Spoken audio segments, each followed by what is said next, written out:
atvažiavau į sodybą pasižiūrėti, kaip šitakė, ar nenušalo. Tai rezultatas labai geras. Lauke esantis nenušalo, labai paaugo. Kurie buvo išdygę, realiai jie ir užaugo. Tai šiandien reikės nusiimti. Esu labai patenkinta, bet atrodo labai gražiai. Tiku. Pavotojai kaip išdrasko medį. Jisai prisiliečia ir jisai, jeigu jo nepakontroliuosiu rasto padėties, tai jisai ir užaugs. Negražus. Kokia šeiminėlė. O, kaip čia jų daug. Pastebėjot, pirmąją mano video matėsi toksai kaip apipiltas klypas, visas beržynas, tokiom pjuvenom užpuolė mus invaziniai šliužai. Tai mes ėmėmės visų įmanomų galimybių, variantų juos sunaikinti, ko tik nebandėm čia, ir tos granulės, ir variantas buvo pilti alų į dėžutes ir tas dėžutes įkasti žemę. Tai tas pjuvenas irgi vienas iš tų dalykų, kur barjeras, jiems braižo pilvuką. Ir jie nepelpia. Kokią situaciją turim su įneštais grybais rastais į vidų. Aš jau čia dėlių nuėmiau prieš kelias dienas, pridygo nemažai. Nepridygo, jie buvo išdygę, jie užauga. Padeda tikrai šilumoje. Matom ir laukiai yra geras rezultatas, tai kitą kartą greičiausiai nenešim tokiom pačiom oro sąlygom. Koks būtų šaunus dalykas turėti kažkokį šiltnamį, turėti visada galimybę tiekti šitakį grybus. Realizavimas būtų tada jų žymiai lengvesnis, nes galėtum tiekti įmonėm, turėti pastovumą. O dabar, kadangi tai yra sezoninis dalykas, dėl to tu gali parduoti kiem pavieniam labiau. Arba tai, tarkim, 3 savaitės vežti į didmeną. Tai turbūt iki pat, kol užaugs, iki tol ir skinsimės juos. Jų vis mažės. Žodžiu, bet vis tiek pasilieku prie minties. Tais metais paskutinį šoką darysim rugsėjo mėnesį, o šiemet darėm spalio mėnesį. Ir kažkaip vis galvojau padaryti, bet vis ir nepadariau, kad tyrimuką, kiek vienas rastas duoda grybų, kiek kilogramų duoda. Pagal teoriją, per visą sezoną, tai yra per 3 šokus, vienas rastas turėtų duoti kilogramų grybų. Aš taip manau, jis mus vos ne vienas rastas per vieną mirkimą duoda kilogramų. Nežinau, kažkaip labai daug. Idėja tokia, reikėjo pasilikti kelis rastus ir visiškai juos kontroliuoti.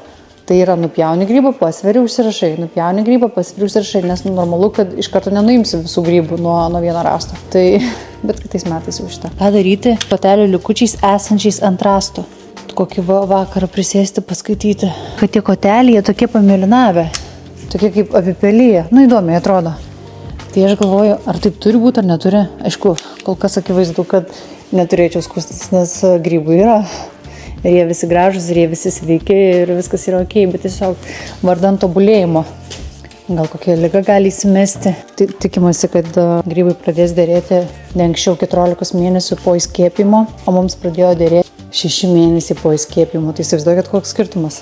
Bet mes ten ir žaidėm. Ir drėgmę matavom su aparatu, neleidom išdžiūti nei kiek. Žodžiu, prižiūrėjom tikrai. Gal dėl to ir turim. Reikia vieną pasilenkti, vieną nupjauti. Dėl to reikia mylėti ūkininkus ir tai, ką jie daro. Aišku, storas rastas ilgiau užtrunka, kol jis įsiskiepė ta grybiena jame, bet ir pats rastas laikys ilgiau. Tai greitai nesupūs. Grybai ant šito rasto gali augti iki tol, kol jisai supūva rastas. Visiškai baltas. Veganam ir vegetaram. Nusipjauni kotelį, kepiu kaip steiką. Bet skonis tai yra umami. Kas žino, kas yra umami? Skonis. Tai yra nepažintas skonis, kur visi skoniai viename. Umami skonį turi pomidorai, kietasis sūris, tai toks, kur tipo tu valgai ir nesupranti, kas čia per skonis. Priimsi broliuką. Ir vėl tu dėžė. Kažkada senais laikais dirbau pizzerijoje, buvo 18 metų, tai ten reikėdavo labai daug dėžių prilankstyti. O atėjo kažkoks žmogus. Ai, kaimynas. Jis lenkiškai kalba, tik tai aš lenkiškai nemoku. Neik, čia prašau, neik. Ateina. Nes aš žinau, ko jis prašys. Jis prašys, kad aš jį į parduotuvę nuvežčiau. Tai tiek kartų jį vežiau į parduotuvę. Reikia paskambinti uošviui.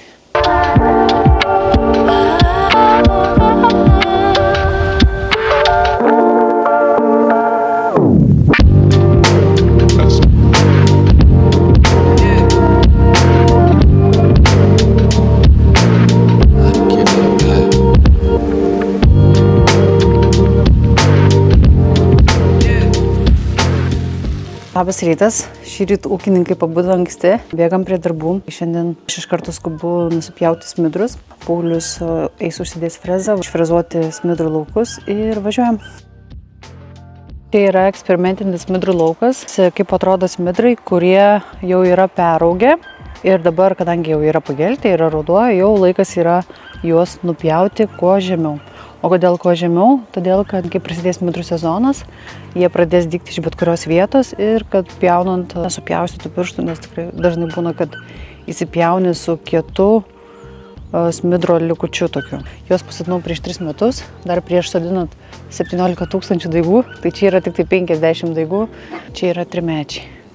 Tai mes jūs pirkom 2-mečius, tai iš esmės nuo jų gimimo jiems yra 5 metai. Čia baigiau darbus jau su smidrais ir eidama pakeliui būtinai turėjau kažką vėl padaryti, tai nuskyniau uošvienės gėles. Čia vežu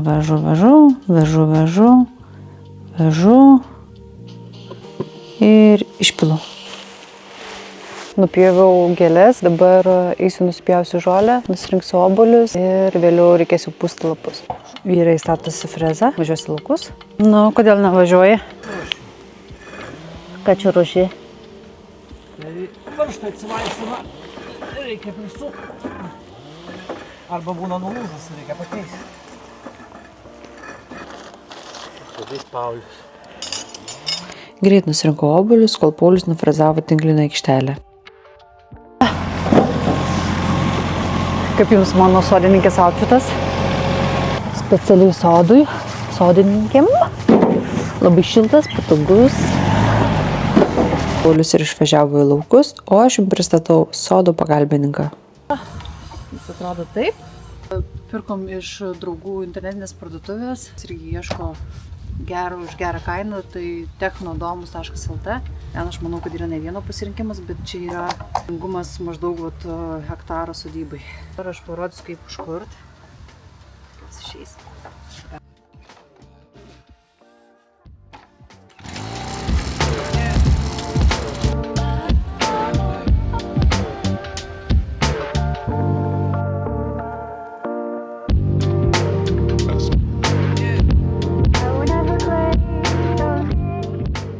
Žinoma, aš nesu vergė, todėl ne viena aš ir pučiau.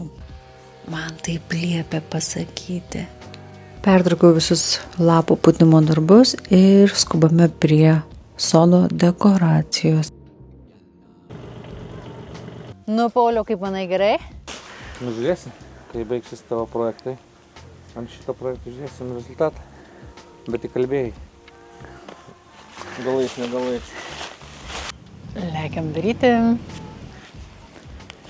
Aišku, čia turbūt galima daug visko pridėti ant tų rogių, bet aš nenoriu, nes noriu atskleisti jų tikrai grožį ir autentiškumą. Šitos labai gražios gėlės. Esmė, kad viskas žiūrės iš šitos pusės. Dėl to ir noriu, kad būtų gražu iš šitos pusės.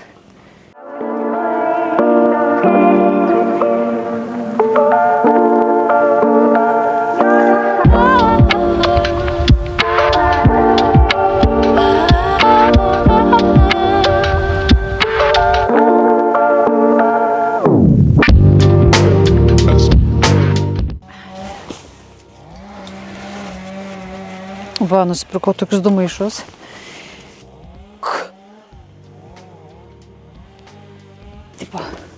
Čia baisiai gražu.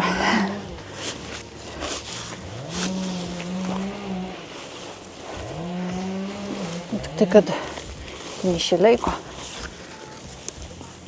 Ne, čia tinka žemesnis.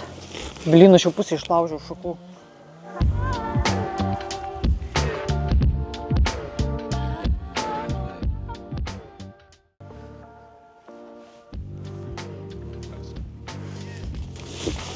Ui, kosmuliukas.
Uogų nėra daug, galėtų būti daugiau. Mama kaip tik siūlė pasiimti tokį vieną gražų moliūgą, bet tada neturėjau idėjos nieko daryti. Tai atsisakiau. Baigta!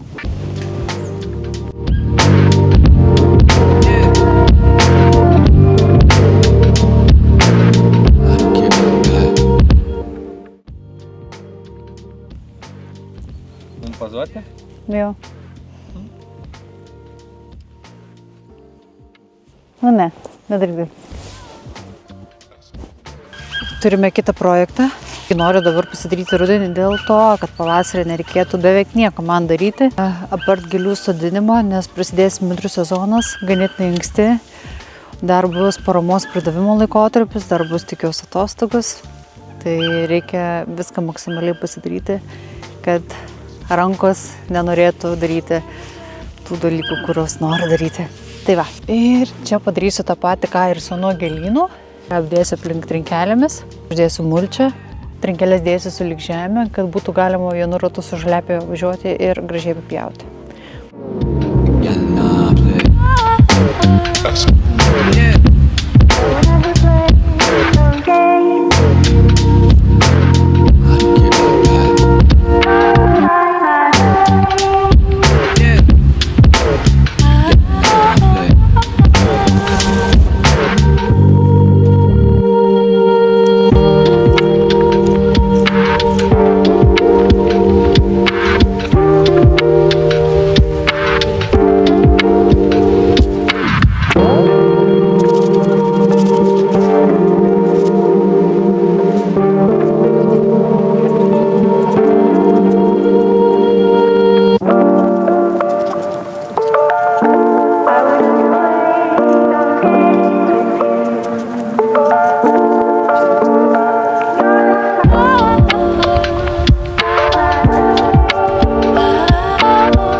Pasiruošimas pusė darbo.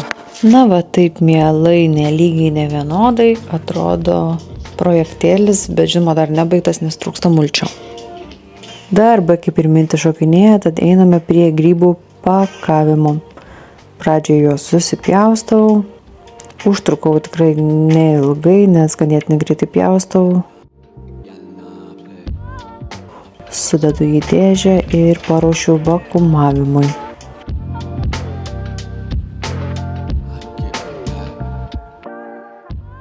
Štai kaip atrodo grybas viduje. Yra gražios baltos spalvos ir nuostabios tekstūros.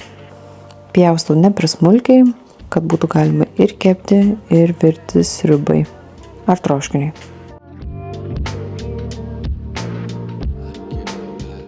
Jis yra tikrai stangrus, matosi kaip suspaudžiu ir jis išlieka tos pačios būsenos. Pradedu vakuumavimą, susidedu į maišelius. Pradžiai dėjau po 1 kilogramą, bet supratau, kad tai yra per didelis kiekis man. Ir vakuumatorius net neištempė. Bet turbūt, kol matot šitą video, aš jau buvau nusipirkusi naują vakuumatorių. Susipakavau po 200 gramų, kaip tik vienai porcijai. Išsitrauki, nusipili verdančiu vandeniu, nugrėži ir gamini. Taigi ties grybų šaldymu ir baigiu šį epizodą. Tikiuosi, kad jums patiko. Šį video montavau 2 dienas, tai viliuosi, kad palaikinsit ir pasubscribinsit mano kanalą. Ačiū, kad žiūrėjot ir iki kitų projektų.